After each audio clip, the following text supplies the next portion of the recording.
Precios de la tierra, medidas de resultado y unidad económica. El temario entonces va a constar de 4 puntos. Uno que es un repaso general y los otros tres, que están íntimamente relacionados. Es así que tenemos la empresa agropecuaria con sus características, que eso sería un repaso de todo lo que vimos en la cursada, el precio de la tierra, medidas de resultado y unidad económica. Bueno, una vez que vimos precios de tierra y que vimos que estaban directamente relacionados con la calidad de los suelos, a mayor calidad de los suelos el precio es mayor, vamos a pasar a ver las medidas de resultados, o sea, siempre pensando que el suelo es el insumo básico o el medio a partir del cual se genera el producto y a partir del producto es que nosotros obtenemos los resultados. Acá hay algo que está mal, en realidad es valores a noviembre del 2023. Perdón, no lo corregí en esta diapositiva, pero sepan disculpar, valores a noviembre del 2023.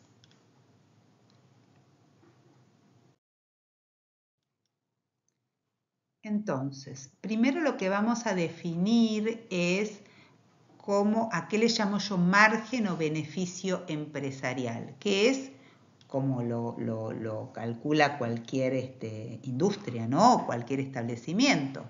El margen o beneficio empresarial es a los ingresos, que el ingreso es el producto de todas las actividades empresariales, le resto los costos que están generados por la empresa. Pueden ser fijos o variables, directos o indirectos. Y el ingreso menos los costos es lo que yo defino como beneficio o margen.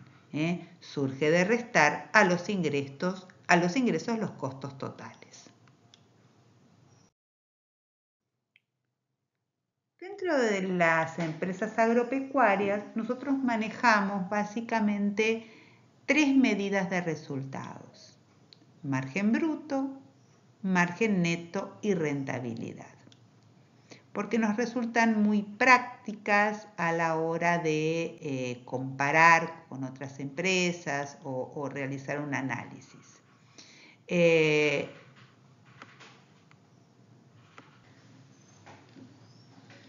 El margen bruto es la primera de las medidas que utilizamos y surge de restar a los ingresos los costos directos. Y lo usamos para comparar distintas actividades dentro y fuera de la empresa. ¿A qué le llamamos actividades? Por ejemplo, en lo que es agricultura, una actividad es la producción de trigo. Otra actividad en invierno puede ser la producción de cebada. Yo puedo estar haciendo X hectáreas de trigo, X hectáreas de cebada, X hectáreas de centeno. Entonces, a cada una de esas actividades le calculamos un margen bruto. Vamos a trabajar con los ingresos de esa actividad y le vamos a restar los costos directos, solamente los costos directos de esa actividad. Después vamos a pasar a calcular el margen neto. El margen neto surge de sumar todos los márgenes brutos de todas las actividades que realiza la empresa y le vamos a restar los otros costos que nos falta restar, que son los costos indirectos. El margen neto también es sinónimo de beneficio total de la empresa, porque ahí me da la utilidad. Margen neto, beneficio total, utilidad neta de la empresa.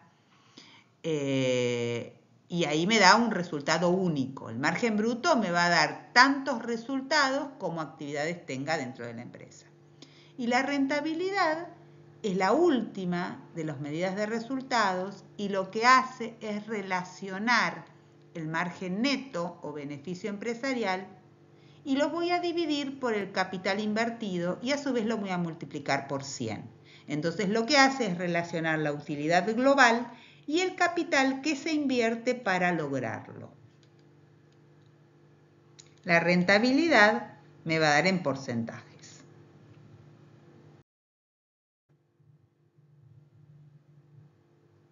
Entonces, ¿qué hago? Primero calculo el margen bruto de cada actividad. Luego que tengo los márgenes brutos de cada actividad, los sumo y le resto los costos indirectos. Y así obtengo el margen neto de toda la empresa. Y por último, una vez que tengo el margen neto de toda la empresa, hago ese margen neto utilidad de la empresa dividido el capital invertido, que en este caso, en las empresas extensivas, el grueso del capital invertido es la tierra.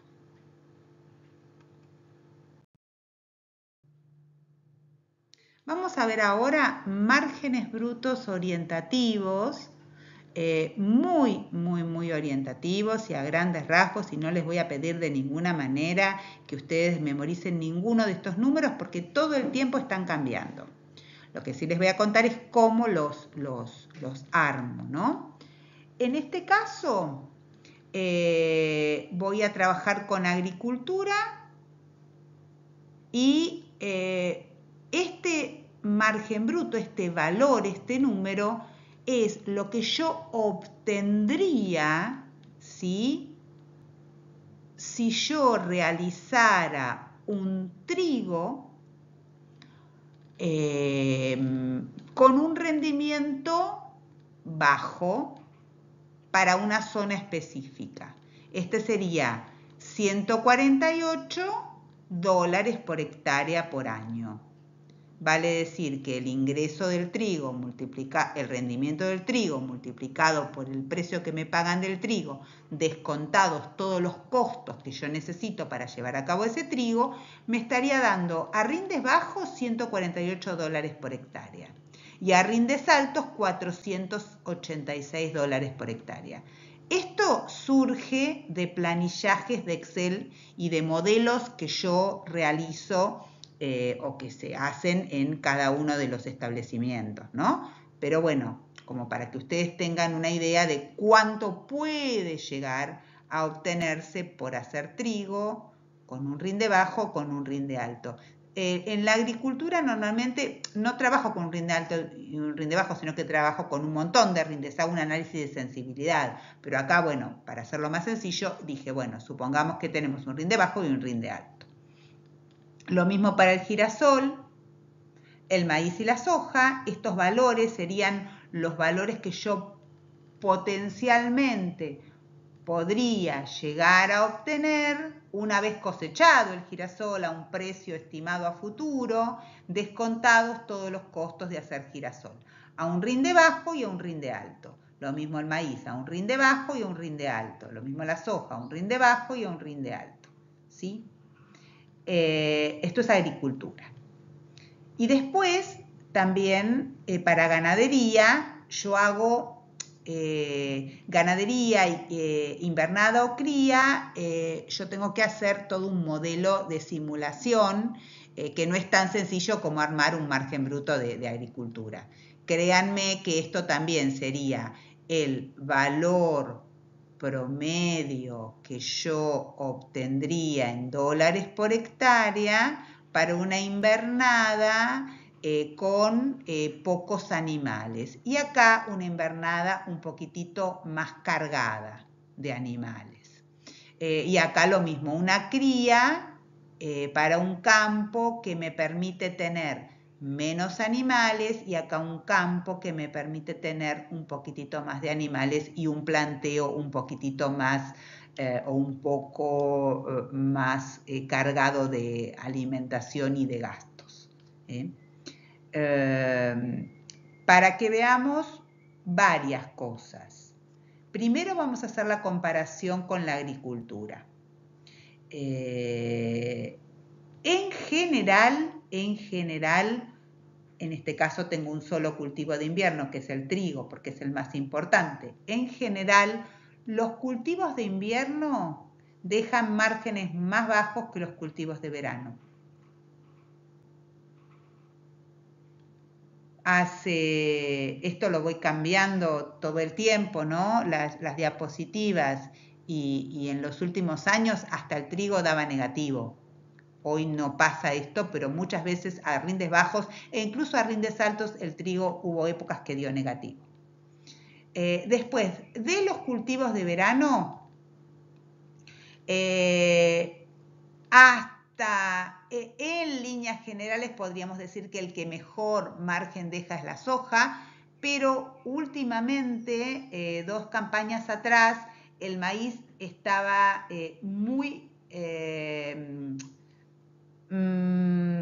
llegó a dar márgenes más altos que la soja. Recuerden que el maíz tiene una retención del 12% y la soja tiene una retención del 33%.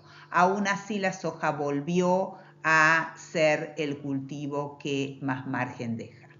Y el girasol está muy condicionado por los precios externos de los aceites o por los stocks mundiales. Así que bueno, en general acá vuelve a aparecer la soja como el principal cultivo en cuanto a márgenes. Y respecto a agricultura de ganadería, siempre la agricultura deja márgenes más altos que la ganadería. Pero obviamente que en la agricultura, si no llovió, puedo llegar a tener 0 de margen bruto o incluso negativo. En la ganadería esto es mucho más estable, ¿no? En líneas generales, la cría es una actividad que deja márgenes menores que la invernada. No está sucediendo esto actualmente por un tema coyuntural. El precio del ternero está muy alto y el precio del maíz también. Y el precio del novillo no lo acompaña. Entonces, esa diferencia de relación de precios hace que la invernada hoy sea menos atractiva que la actividad de cría. Y estas son las consideraciones que pongo y que esto sí es importante que ustedes sepan. En general, los cultivos de invierno dejan menor margen que los cultivos de verano. De los cultivos de verano, la soja y el maíz son los más importantes. Los márgenes de los cultivos están muy condicionados por el stock internacional. Históricamente, la cría deja menor margen que la invernada. Históricamente la ganadería deja márgenes menores que la agricultura y los mejores suelos dejan mejores márgenes y generalmente son actividades agrícolas que conllevan mayor riesgo.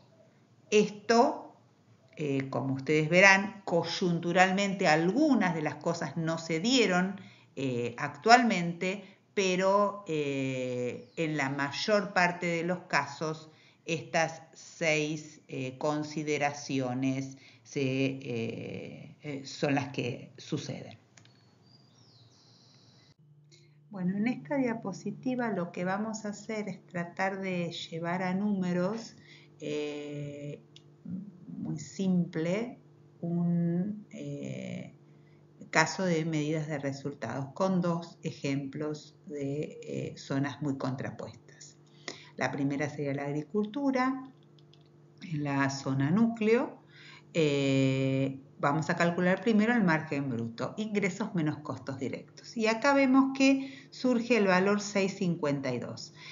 Si retrocediéramos, no se puede por la grabación, pero si retrocediéramos 2 diapositivas, veríamos que este 6,52 surge de un promedio de un margen bruto de maíz y de soja. Es como si nosotros tuviéramos 2 actividades, la actividad maíz y la actividad soja. Entonces, lo que hacemos es ni a maíz ni soja, sino que hacemos un promedio. Y esto nos da ingresos de maíz, menos costos directos de maíz, más ingresos de soja, menos costos directos de soja, dividido 2 para hacer un promedio, me daría este valor, el valor de margen bruto de esta zona de la agricultura en zona núcleo, con una producción obviamente agrícola de soja y maíz.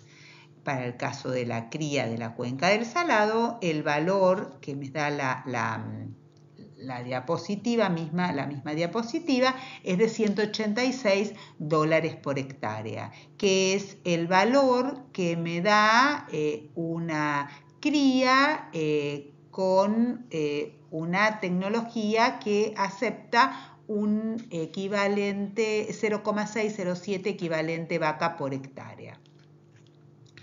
Ahora vamos a pasar al margen neto. Y entonces habíamos dicho que habíamos definido como el margen neto era el margen bruto menos los costos indirectos. Grosso modo, los costos indirectos se llevan el 50%.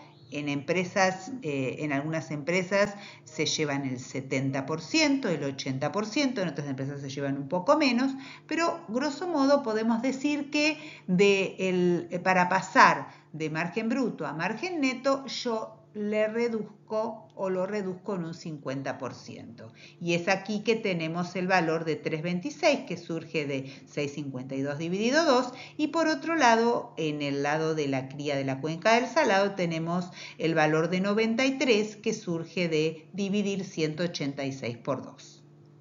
Entonces acá tenemos el margen neto.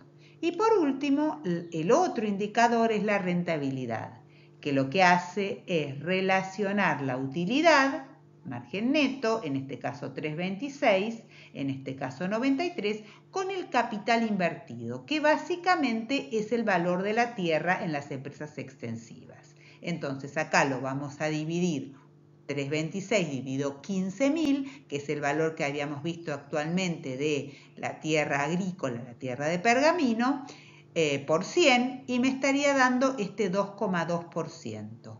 Y acá lo vamos a dividir estos 93 por los $2.550 por hectárea que habíamos visto que correspondía a un valor promedio de la zona de la cuenca del Salado. Y es el valor que me da acá de 3,6%.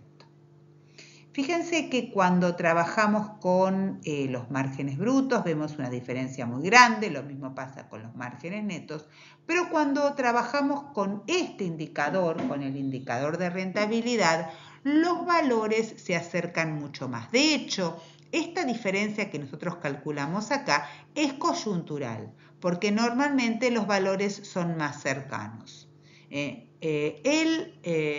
La rentabilidad de las empresas agropecuarias, al ser commodities, ronda en el 2, 1, 3, 4%, no mucho más. Ese es el valor histórico de las rentabilidades de empresas agropecuarias extensivas.